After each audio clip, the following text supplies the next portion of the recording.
Wow, I thought this live audio thing was going to be simple. It's not so simple. Anyway, my apologies to those couple of people that saw my abortive first attempt. But, you know, Facebook's a great forum for this sort of thing, so here I'm back again. Hi internet people, random internet people. I hope I can show you something useful and something interesting in this way. I work in the graphics industry and I've been Photoshop regular for 25 years, pretty much daily. And while I don't claim to be an expert, what I can do is share a lot of experience. I've handled millions of photos and done lots of adjustments and worked out lots of easy ways to do tricky things. So I thought I'll get on here and I'll share my knowledge. And I'm taking free commissions as well, so if you've got an image you want to get fixed or some little challenge for me, send it to me and I'll be happy to do it. As long as I can put it up here as a tutorial, I'll do it for free. I love doing it, so it's a win-win. So this one here, I'm looking at this average Caucasian skin here. The techniques will vary a bit for different skin types and different skin colors. Sunburnt skin, makeup skin, different races, everything like that. But the principle's the same. Now, on fair skin, these spider veins are a right pain, especially if you're in the printing industry, because they're pretty much solid magenta. And there's a pretty easy way to get rid of it. So I'm going to do a short tutorial on getting rid of spider veins. So, looking at the skin tone generally, for skin like this, what we're looking for is dot values with the cyan around low teens. This is on an average sort of fairly light area like this. Cyan in the light teens, magenta, that's the red channel, reddish channel, in the 30s, or just in the 30s as it is here, and the yellow should be a bit more than the magenta, so in the mid-30s. They sort of usually balance roughly around each other, with the cyan, as a rule of thumb, about 1/3 of the magenta and yellow, and virtually no black. So this example here has got a pretty good tone. It's a little bit pinky, and that's just exaggerating these spider veins, which we're going to get rid of. You can see this one down here, that's 100% magenta. Not very good. And it's very easy to fix. Okay, so what I'll do is I'll make an adjustment using a non-destructive adjustment channel. So these down here are all the adjustment channels, and we've got channel mixer. So I've added a channel mixer. It shows up here on the layers palette, and I'm going to click here, and up here we see the adjustments that are going to come out of it. So what I want to do here is go through each channel and swap information between channels. So what I can do here is, if I choose the magenta as the output channel, then what I can do is bring in information from the other channels. Now I'm assuming a little bit of Photoshop knowledge here, because if I have to explain how channels work and that sort of thing, that's going to take all day. So I'll assume that we can just take that as a given, but it's pretty straightforward once you get into it. So anyway, looking here, magenta output channel is made up from this input channel. So we've got 100% magenta, of course. If I slide this down, the magenta comes and goes. So at 100%, magenta is just being itself. So if I grab the yellow slider, what this will do is that any information in the yellow channel will now be duplicated into the magenta channel. So you can see there, everything that was yellow is going into the magenta channel. It's still there in the yellow, but it can move between the channels. Now, because the nature of skin and the yellow channel is that they don't have much information in them. They don't have a lot of contrast. You pretty much see flat tones everywhere.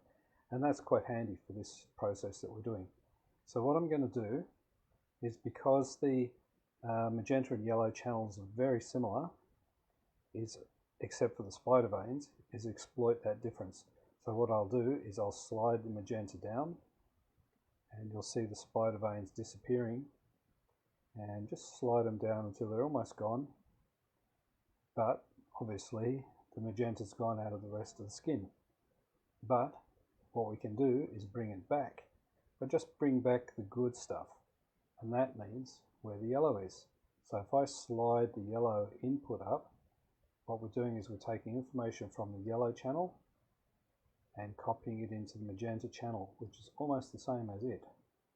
So I'll do that a bit more. I'll take out some magenta and I'll put in some yellow into the magenta channel. And you can see what's happening is that the spider veins are fading. Now we've still got to do some more adjustment here, but we've got a good start. So what I'll do is I'll click down here, and that'll turn that adjustment layer, the channel mixer, off and on. So that's before, and that's after. Before, after. See a massive improvement already, and the skin tone's hardly changed at all. It's a little bit weak overall, but as a starting point, that's a big step forward. So what I want to do is I want to bring back some color, and I'm going to use this. I'm still going to work in the magenta because I want to still bring back a little more color into that skin tone.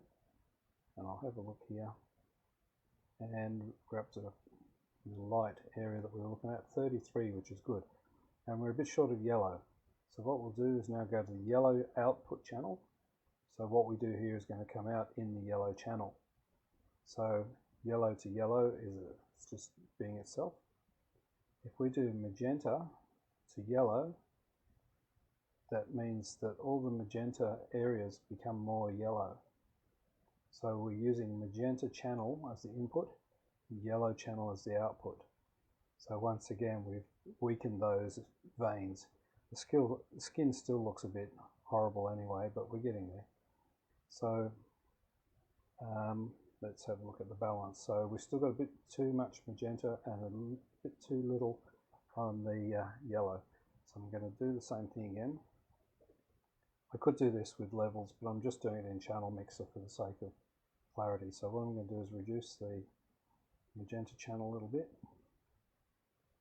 So we get it just around low 30s, and then we're going to bump up the yellow, which means using yellow output channel and yellow into itself, or magenta and yellow, doesn't matter. Okay, so now we should be getting up into that balance. Okay, this is a good skin tone right where I've got my cursor there. 16 cyan, 31 mag, and 35 yellow. Pretty good numbers.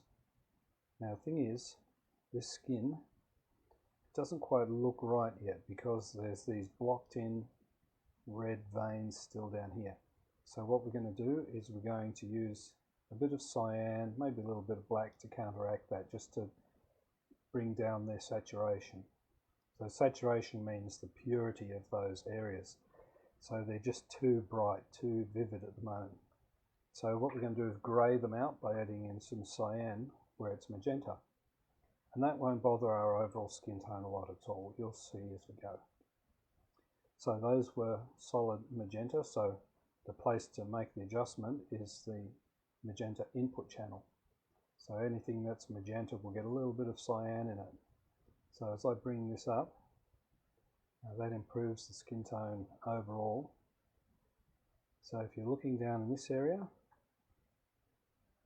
you'll see that what was a bright red vein, or a little burst, whatever it is there, is now like a dirty brown. Much better. So I'll do the before and after again. So here's before, spider veins everywhere. And here's after, brown skin, starting to look like normal skin. In the context of just a little patch of skin close up like this, you can see the principle happening. The overall, if I was doing a whole face like this, the improvement would be unbelievable. It would just be much more easy to appreciate from a distance.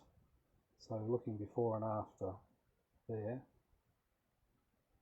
what was a horrible pink blotchy tone, it's turned into quite a reasonable skin color.